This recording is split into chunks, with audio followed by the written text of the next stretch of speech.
A'udzubillahi minasyaitonirrajim. Bismillahirrahmanirrahim. Alhamdulillahi nahmaduhu wa nasta'inuhu wa nastahdihi wa nastaghfiruh wa natubu ilaihi wa na'udzu billahi min syururi anfusina wa min sayyiati a'malina. Wassalatu wassalamu ala sayyidina Muhammadin wa ala alihi wa sahbihi wa man tabi'ahum ila yaumiddin wa ba'd.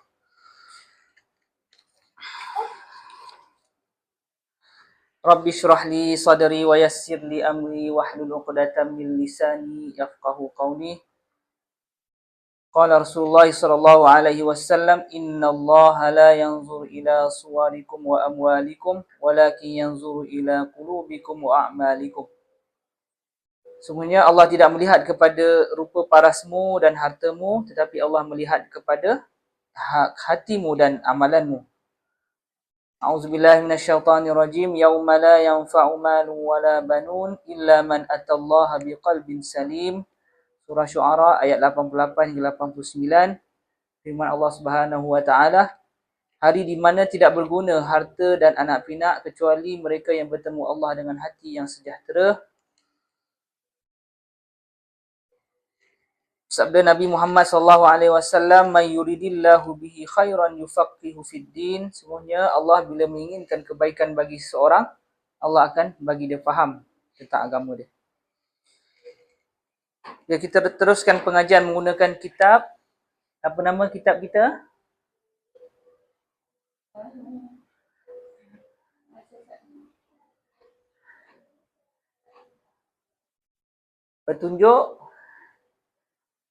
Petunjuk Nabawi bagi hati.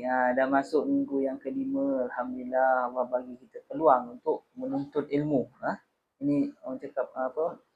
Nabi, sabda Nabi sallallahu alaihi wasallam, kalau Allah inginkan kebaikan bagi seorang tu, Allah akan fahamkan dia tentang agama dia. Maknanya sekarang ni Allah inginkan kebaikan kepada kita ni. Kepada kita tu sebab kita menuntut ilmu agama sekarang ni. Banyak-banyakkan bersyukur pada Allah Subhanahu wa taala. Kita teruskan pengajian kita pada hari ini menggunakan kitab Petunjuk Nabawi bagi hati. Seperti mana yang telah kita bincangkan sebelum ni, penciptaan manusia tu ada beberapa unsur. Ada 5 unsur. Cuba sebutkan 5 unsur penciptaan manusia.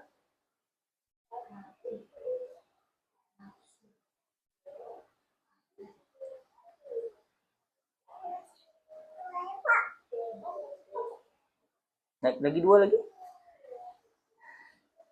Ada 5. Hati, akal, nafsu, jasad dan roh. So yang terpenting, yang menentukan tindak tanduk harian kita ni adalah kita punya hati, jasad dan roh. Dan antara 3 ni yang pembuat keputusan. Pembuat keputusan adalah hati kita ni. Hati ni adalah raja. Bila baik raja tu, baiklah keseluruhan yang ada dalam diri dia.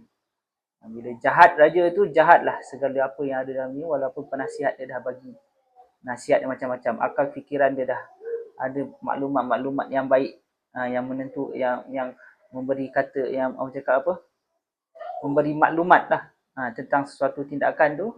Tapi kalau raja tak dengar maklumat-maklumat yang baik ni, buat tindakan yang jahat, maka rosaklah seluruh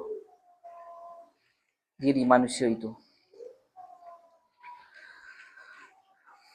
Seperti yang telah kita bincangkan sebelum ini juga, hati perlukan suplemen. Seperti mana jasad kita ni perlukan makanan, vitamin dan sebagainya, hati juga begitu.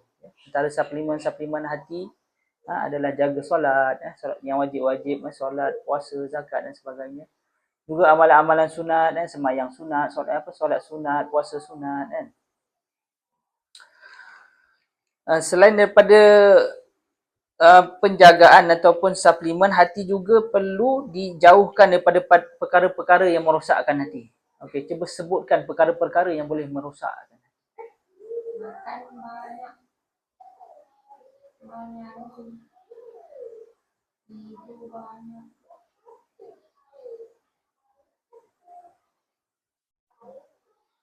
Antara yang disebutkan dalam hadis, perkara yang boleh merosakkan hati kita ni, banyak makan. Makan keterlaluan ni boleh merosakkan hati kita. Banyak makan boleh menyebabkan kita jadi malas nak beribadah. Nabi Muhammad SAW pernah bersabda, makan ni biar sekadar kita boleh menegakkan kita punya tulang belakang ataupun menegakkan punggung kita ni. Jangan sampai kita makan tu sampai bersandar kan? Ataupun terbaring. Itu dah berlebih-lebihan lah makan ni kalau dah sampai terbaring tu kan. Dan juga antara disebutkan dalam hadis yang boleh merosakkan hati itu adalah banyak berbual. Berbual tak ketahuan orang kata kan. Yang tidak membawa kita mengingat Allah Subhanahu Wa Taala. Berbual-bual perkara-perkara hal-hal semasa secara berlebihan yang tidak memberi manfaat kepada kita. Boleh merosakkan hati kita. Antaranya adalah banyak tidur. Banyak tidur juga boleh merosakkan hati. Tidur biar secukupnya. Biar kita dapat meredakan keletihan kan. Menghilangkan penat. Cukuplah sekadar itu kan. Jangan sampai kita sebabkan tidur kita rasa penat. Itu orang cakap apa? Dah berlebihan lah tidur tu kan. Tidur dia tak menghilangkan penat tapi menambahkan kepenatan itu. Dan juga ada disebutkan dalam Quran perkara-perkara yang boleh merosakkan hati ni adalah nyanyian. Nyanyian ni ada ayat dia, terlupa nak cek tadi dia punya ayat dia. Allah letakkan nyanyian ni sebaris dengan minum arak, zina kan? Dan Allah katakan nyanyian ni lebih parah lagi sebagai perkara yang najis. Kerana apa? Kita bagi contoh lah kan. Kalau dekat Korea, negara-negara yang disebut sebagai negara K-pop tu, profession ataupun pekerjaan yang paling banyak orang bunuh diri bila dikaji adalah menyanyi. Dan juga negara kita pun kalau kita perhatikan orang-orang yang menyanyi ni banyak terlibat dengan benda-benda yang terlarang, isak dadah dan sebagainya. Kenapa? Kenapa jadi begitu? Padahal pada tanggapan kita ni, menyanyi ni boleh menenangkan fikiran. Boleh merehatkan hati. Tapi kenapa mereka ambil dadah? Kenapa mereka bunuh diri? Padahal menyanyi itu pada kita, pada pandangan manusia adalah sebagai sesuatu yang boleh menenangkan fikiran, melepaskan stres, melepaskan tension. Tapi nampaknya mereka stres sampai bunuh diri dan angka bunuh diri yang tertinggi pula adalah di kalangan mereka yang menghiburkan orang ni. Sampai macam tu sekali. Itu antara bukti lah mengapa nyanyian ni boleh merosakkan hati sebenarnya. Sebenarnya nyanyian ni dia boleh menambahkan kepiluan dalam hati juga. Lebih-lebih lagi kalau lirik dia tu kan, mendayu-dayu menceritakan kesedihan yang mendalam, mendayu-dayu menyebutkan orang yang telah pergi. Sebenarnya dia tidak menghidupkan hati pun. Sebenarnya dia menambahkan kepiluan dalam hati kita sehingga di negara-negara yang bukan Muslim sana tu sampai membunuh diri sebab hati dah terlalu stres dengan nyanyian-nyanyian yang mereka cipta sendiri. Okey, seterusnya hati ini perlu dijaga. Kita pun dah bincangkan sebelum ni. Antaranya apa yang kita lakukan hari ni, menuntut ilmu ni adalah suatu cara penjagaan hati juga. Sehingga kan Nabi Muhammad SAW bersabda, "May yuridillahu bihi khairan yufaqihu fid-din." Allah akan fahamkan dia tentang agama ni kalau Allah inginkan kebaikannya. Dan kita perlu sedar kita ni adalah musafir yang berjalan daripada Allah kepada Allah. Yang berjalan daripada Allah kepada Allah. Cumanya nanti bila kita berjumpa Allah tu, manusia akan berpecah kepada beberapa golongan. Ada yang tak dapat jumpa Allah langsung. Ada yang berjumpa Allah tapi dalam keadaan penyesalan kenapa tak dapat kedudukan yang lebih baik. Ada yang dapat berjumpa Allah dengan hati yang sejahtera.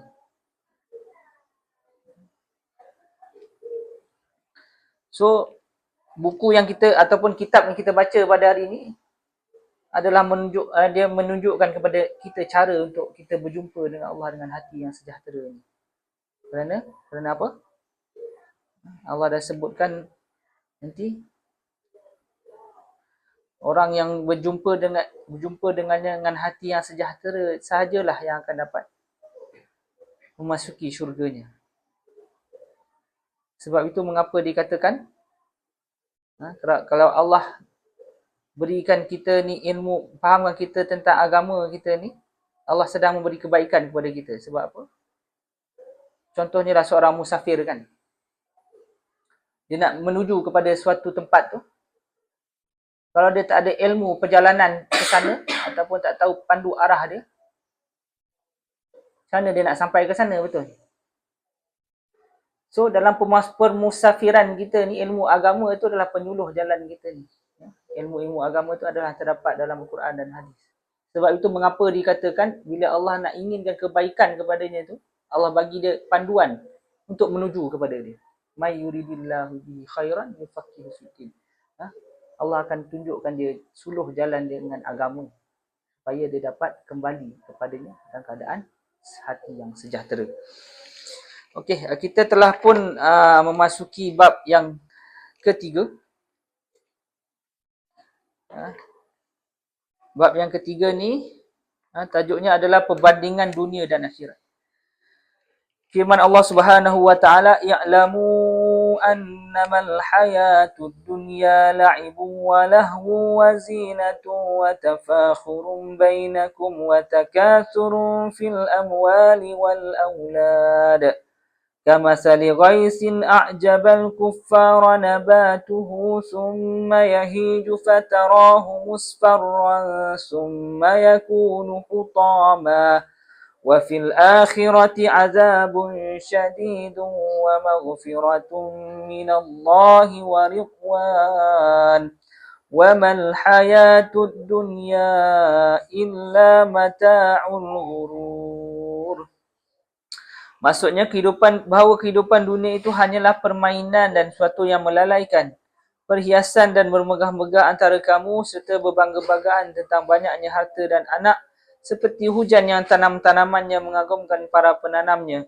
Kemudian tanaman itu menjadi kering dan kamu lihat warnanya kuning kemudian menjadi hancur.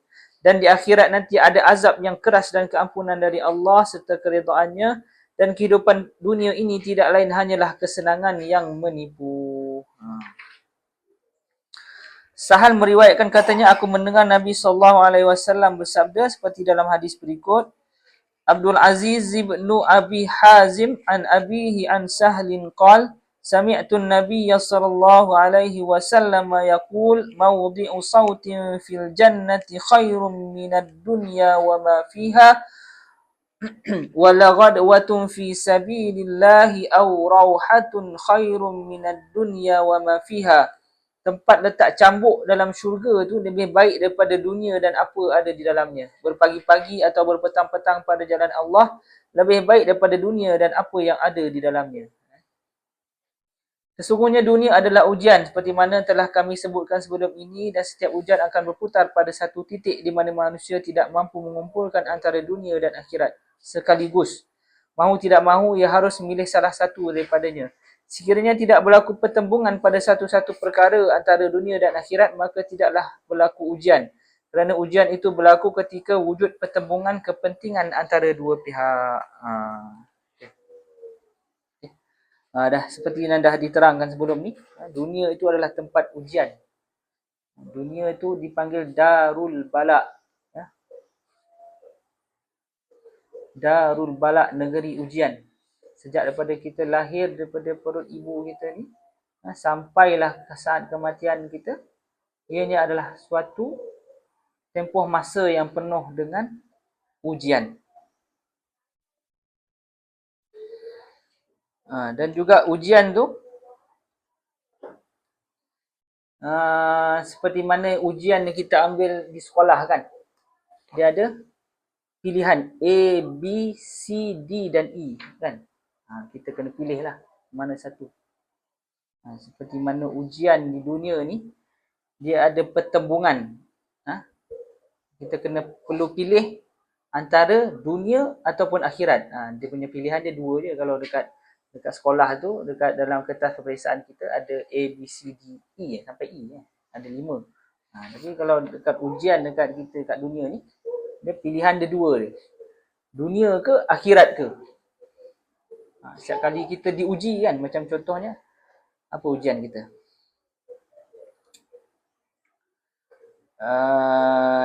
Diberi rasuah kan, contoh. Diberi rasuah untuk melakukan sesuatu. Kita nak terima ke ataupun kita nak menolaknya? Kita terima maknanya kita dah mengorbankan jawapan kita yang kedua, jawapan B. B itu akhirat. Kalau kita terima, maknanya kita telah memilih jawapan A. A itu dunia kan. So dia akan melibatkan dua jawapan yang mana kita tak boleh pilih dua-dua sekali. Dia kena salah satu. Macam A, B, C, D kat sekolah tadilah. Salah satu kena pilih. So setiap ujian kita yang kita lalui ni, sentiasa dia punya jawapan dia atau pilihan dia dua tu je.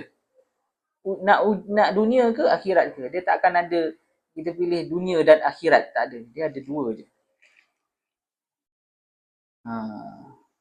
Manusia yang bijak akan mendahulukan yang lebih baik dan utama daripada yang kurang sedikit baik dan utamanya. Mana satu yang lebih baik, utama dan penting, itulah didahulukan. So kalau kita seorang yang bijak, kan, orang yang murid grade A, dia akan pilih pilihan yang paling tepat antara dua tu.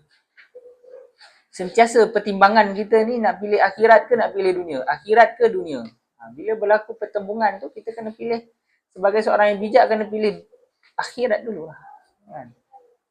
Sentiasa pilih akhirat. Walau apa pun ujian yang kita hadapi dalam dunia ni, fikir dulu, tindakan kita ni akhirat ke dunia. Setiap kali diuji, fikir dulu, tindakan kita ni akhirat ke dunia. Macam tu. Selalu fikir, setiap kali kita nak buat pertimbangan akan sesuatu, kita ni pilih akhirat ke pilih dunia.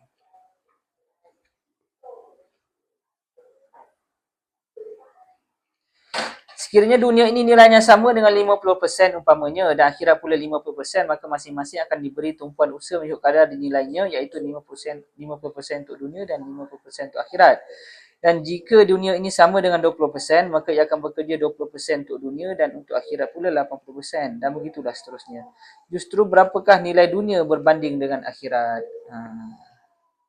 So kita ni, dalam kita berusaha untuk dalam perjalanan kita menuju Allah Subhanahu Wa Taala ni, kita kena pandai nilai kan. Dunia tu berapa persen sebenarnya? Akhirat tu sebenarnya berapa persen kan? Orang yang bijak akan memandang akhirat tu lebih persentasenya daripada dunia. Dia akan usaha ke arah itu dengan, apa orang cakap, usaha ke arah itu lebih lagi dari usaha ke arah akhirat tu lebih lagi daripada dunia. Kalau kita bentangkan nas-nas dan mengkaji kedudukannya, pasti kita mendapati bahawa dunia ini tidak punya nilai sedikit pun berbanding dengan akhirat.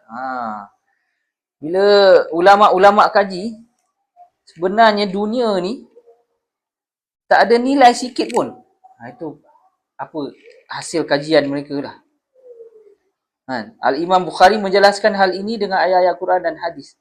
Melalui ayat Al-Quran dengan ringkas menunjukkan bahawa dunia ini akan hilang sekalipun panjang masa, sedangkan akhirat saja kekal. Dalam erti kata kekal yang lain, dunia ini terbatas dan berakhir, sedangkan akhirat tidak berakhir. Walaupun pada zaman sekarang manusia boleh hidup dalam tempoh masa 100 tahun atau 150 tahun. Ini alasan yang ulama bagi kenapa dunia ni tak berguna sedikit pun. Sebab apa? Dunia ni akan hancur. Bila dikatakan hancur, dia tak ada guna sedikit pun. Akhirat tu kekal selama-lamanya. Contohlah kan, analogi mudah kita cari kan. Kita beli handphone. Handphone jenama iPhone. Satu lagi jenama cap ayam. Jenama iPhone ni boleh bertahan selama ini bukan nak mempromosi iPhone lah kan. Jenama iPhone bertahan selama 10 tahun.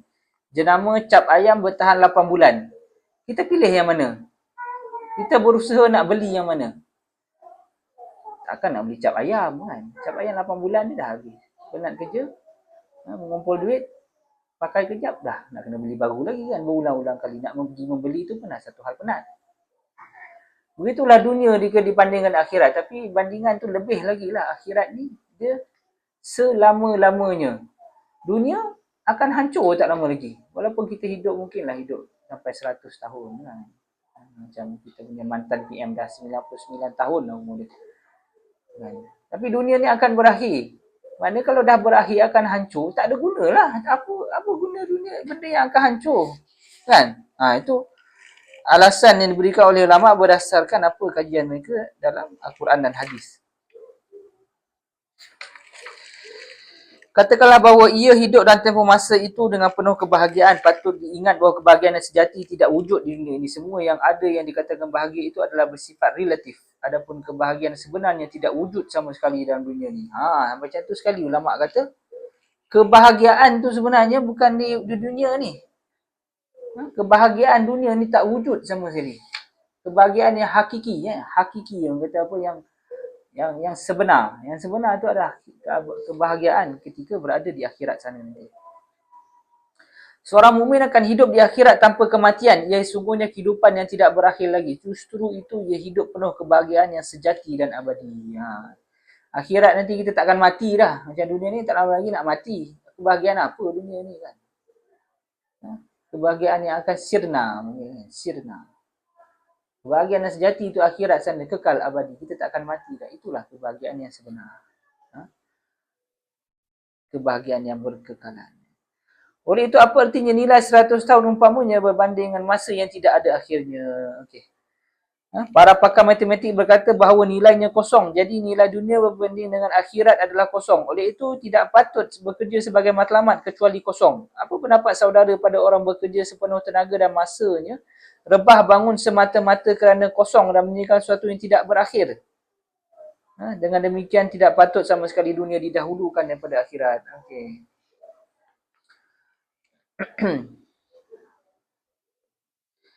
Pakar matematik kata nilai dia kosong. Dunia ni nilai dia kosong. Nilai dunia berbanding akhirat adalah kosong.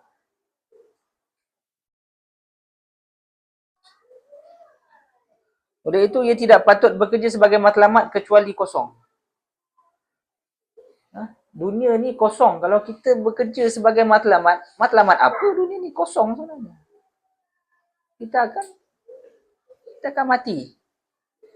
Kenapa kita letakkan matlamat kepada sesuatu yang kita akan tinggalkan? Macam tu. Kita akan tinggalkan. Kenapa kita letaknya sebagai matlamat?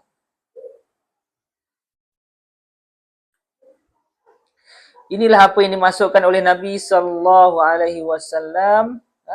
Sekiranya dunia ini sama di sisi Allah dengan sebelah sayap nyamuk, tentu tidak diberi minum kepada orang kafir seteguk air pun.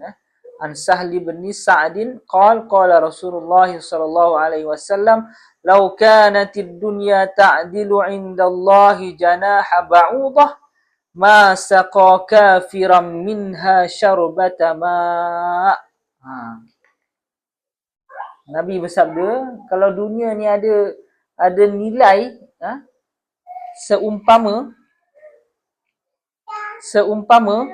sebelah sayap nyamuk, dia ada nilai di sisi Allah tu seumpama sayap nyamuk. Orang kafir Allah tak bagi minum. Nak menunjukkan apa? Tak ada nilai di sisi Allah dunia ni. Itu sebab orang kafir dapat sebanyak-banyaknya. Orang kafir dia punya enjoy dia, ya Allah, tak tahu nak cakap lah kan. Kaya sekaya-kayanya. Tengok top 10 orang terkaya dunia lah. Mungkin ada seorang dua orang Islam kan. Tapi majoritinya lah, kalau letak 100 orang terkaya dunia ni, majoriti boleh dikatakan 90% adalah 90% adalah orang-orang yang tidak menyembah Allah Subhanahu wa ta'ala. Kerana apa? Dunia ni memang Allah bagi mereka semahu-mahunya Allah bagi. Sebab apa? Tak ada nilai pun, tak ada nilai. Dia akan hancur. Orang kafir tu semua nanti umur 90 tahun mati, tinggal semua harta-harta yang telah mereka cari. Tak bawa sesin pun. Tak ada guna.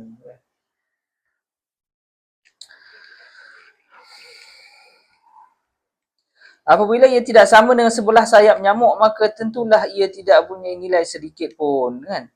Bukan setara ni. Maksudnya dengan sebelah sayap nyamuk yang begitu halus tu pun tak sama. Allah kata, Nabi kata, tak sama dengan sebelah sayap nyamuk yang Allah ciptakan tu.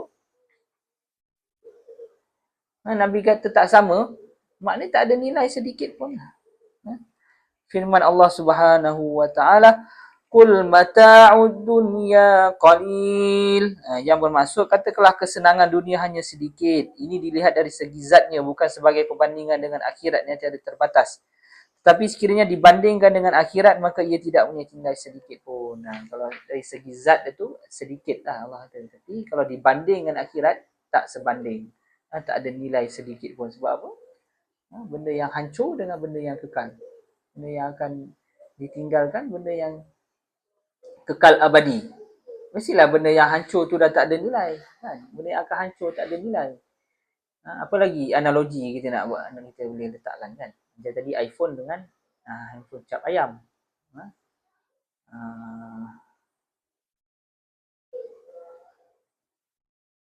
Makanan yang dah expired dengan makanan yang ada tempoh masa lagi 5 tahun. Sudah tentulah orang tak pandang makanan yang dah expired tu kan, dah rosak. Makanan yang dah rosak, dah hancur, dah tak elok. Orang dah tak nak yang tu. Orang nak yang ada tempoh masa dia lebih panjang lagi untuk dimakan. Tapi berbandingan akhirat dengan dunia ni, lebih lagi lah. Dunia tu tak ada nilai. Firman Allah Subhanahu wa ta'ala, "Fama mata'ul hayatid dunya fil akhirati illa qalil." Padahal kenikmatan dunia ini dibandingkan kehidupan dunia, padahal kehidupan dunia, kenikmatan hidup di dunia ini dibandingkan dengan kehidupan di akhirat hanyalah sedikit. Sungguhnya ia sebagai satu cara untuk mendekatkannya dengan fikiran manusia. Maka apakah semua orang boleh memahami apa yang kami sebutkan itu? Di sini kami bentangkan beberapa contoh bagi menjelaskan nilai dunia dan hakikatnya. Yang pertama, dunia ini bagaikan fata morgana. Manusia di dunia ini bagaikan musafir di padang pasir yang kehabisan air. Ia hampir mati kerana kehausan. Kemudian mendapati satu sumber mata air yang jernih, sejuk lagi bersih sebelum meminumnya. Ia ternampak pula fata morgana. Lalu ia meninggalkan mata air tadi dan bergegas kepada fata morgana tadi. Setiap kali ia menghampirinya, ia telah sejauh pula daripadanya. Kemudian ia akan terus berjalan ke arahnya sehingga ianya mati kehausan. Begitulah hanya dunia ini, hanyalah fata morgana yang tidak ada apa-apa hakikat berbanding dengan akhirat. Maka sesiapa yang meninggalkan akhirat dan sibuk dengan urusan dunia, seolah-olah ia mengejarnya. Bandingannya bagaikan seorang musafir yang meninggalkan mata air kemudian mengejar fata morgana tadi. Fata morgana, kan? Apa yang kita faham, fata morgana ni bila kita berada satu padang pasir, kita dah ada kat tempat air dah. Kita nampak ada satu lagi tempat yang air dia lagi banyak, kita tertarik nak pergi sana, kan? Sebab air yang kita ada ni mungkinlah sedikit, dia tak apa nak cukup, kan? Kita nak pergi yang jauh sikit tu. Pergi sana, tak ada air. Tapi nampak ke depan macam ada air lagi. Pergi lagi ke tempat tu, tak sampai lagi. Macam tu lah dunia ni, kan? Kalau kita semakin mengejar dia akan lari. Semakin kita mengejar dia akan lari. So kita berpada dulu dengan apa yang kita ada. Berpada dulu dengan apa yang kita ada. Jangan tertarik dengan apa orang cakap, kenikmatan-kenikmatan yang ada di sekeliling tu, kan. Mungkin ada orang yang lebih daripada kita cemburu, kita nak macam dia. Itu sebenarnya keinginan dunia lah.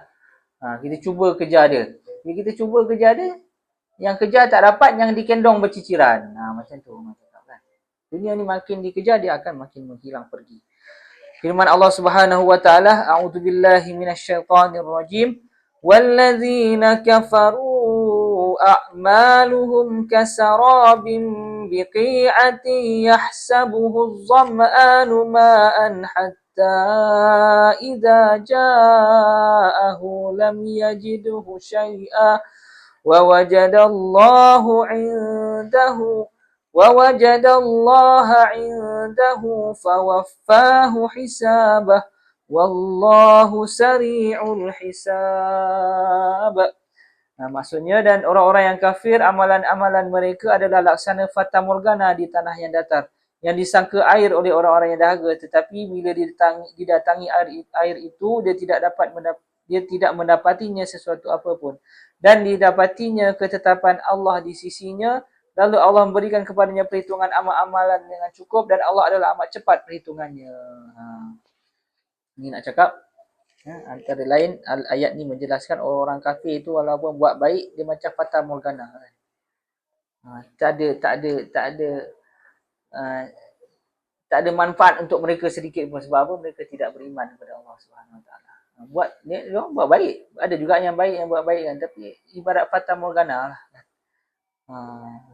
Dia disangka boleh dapat pahala, tapi sebenarnya dia tak mendatangkan pahala kepada mereka sedikit pun.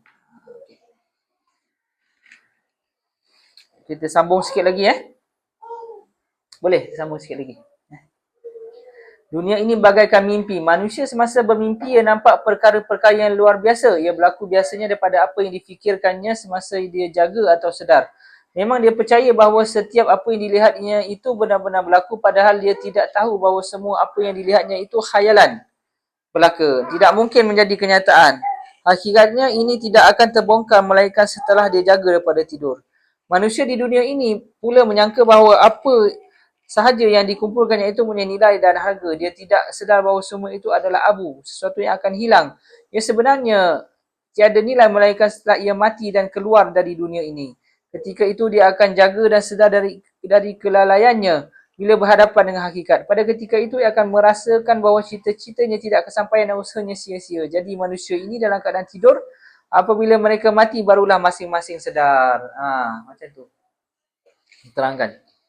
Sebenarnya kita hidup di dunia ni macam orang yang tidur bermimpi. Maksudnya kita hidup ni sebenarnya kita ada tidur dan sedang bermimpi. Bila kita mati itu nanti itu adalah waktu kita sedar. Analoginya macam sekarang kita sekarang hidup atas dunia ni, bila kita tidur, kita akan bermimpi, betul tak? Tapi kita rasa macam benda tu real. Betul tak? Kadang-kadang kita makan sesuatu yang enak kan, kita rasa macam real kan. Bila tersedar, aku mimpi tadi kan. Ataupun kita mimpi jadi jutawan kan. Kita rasa macam benda tu real. Bila tersedar, aku mimpi tadi. Macam tu juga bila kita mati nanti, itu ada sebenarnya waktu kita sedar. Kita akan teringat balik, kehidupan aku yang sebelum ni rasa macam mimpi je. Macam tu nanti kita akan rasa. Sebab kehidupan ni sebenarnya adalah mimpi. Kesedaran yang sebenarnya sebenarnya selepas kita mati. Kita akan rasa kehidupan kita, alam kita yang sebelum ni macam mimpi. Sekejapnya. Tiba-tiba dah habis dah kehidupan tu. Kita dah berada di alam yang lain. Lebih parah lagi, kalau kita dah pergi berpindah ke alam yang satu lagi yang dinamakan alam sedar ni, kita tak bawa apa-apa bekal pada alam itulah. Kita ada lagi perjalanan. Waktu tu bukan waktu mengumpul bekal lah. Waktu tu adalah kita menggunakan segala bekal yang ada. Itu sebab kalau kita tak gunakan apa yang kita ada sekarang ni untuk membawanya kepada akhirat, ia akan bagaikan abu yang berterbangan. Ada manfaat. Kita kena bijak. Kita kena bijak mentransform, menukarkan apa yang kita milik, yang kita ada dalam dunia ni kepada suatu bekal yang kita boleh bawa ke akhirat. Sekarang semua benda tu dah ditunjukkan lah. Contohnya duit kan. Duit kalau kita simpan dalam bank, kalau kita mati, duit tu seperti abu yang berterbangan lah, bukan milik kita. Tapi kalau kita duit yang kita ada tu, kita gunakan untuk manfaat harian contohnya kan. Walaupun untuk diri kita sendiri sekalipun, ada manfaat dia. Kita dengan duit kita tu kita menjaga diri daripada tidak minta-minta kepada orang lain, itu suatu pahala. Kita dah menukarkan duit yang kita ada tu, transform kita punya duit yang kita ada tu kepada sebuah pahala. Itu pun kita gunakan untuk ahli keluarga kita, kan. Itu dah satu sedekah yang paling afdal kepada orang-orang terdekat kita. Bila kita gunakan dia untuk orang-orang yang terdekat kepada kita ni, itu dah dinamakan sedekah. Kita dah tukarkan kepada pahala yang mana yang akan dibawa kepada akhirat. Macam tu. Itulah apa yang diterangkan. Dunia ni bagaikan mimpi. Bagaikan mimpi. Kalau kita tak membawa apa-apa ke akhirat nanti, bila kita tersedar nanti waktu selepas kita mati nanti, kita akan rasa alam sebelum kita ni, aku bermimpi rasa macam real je kan. Itulah analoginya waktu kita tidur dan kita terjaga keesokan paginya, kita rasa macam alam sebelum ni kita macam real aja, tapi sebenarnya itu adalah mimpi. Okey, setakat itu pengajian kita pada hari ini. Moga bermanfaat. Moga kita dapat memberi suplemen kepada hati kita ni, supaya kita dapat menjalani kehidupan harian kita dengan lebih bahagia, supaya kita dapat nanti berjumpa dengan Allah dengan hati yang sejahtera. Ada apa-apa soalan? Tak ada. Kita mulakan majlis kita. Subhanakallahumma wa bihamdika asyhadu an la ilaha illa anta astaghfiruka wa atubu ilaik. Subhanakallahumma wa bihamdika asyhadu an la ilaha illa anta astaghfiruka wa atubu ilaik. Assalamualaikum warahmatullahi wabarakatuh.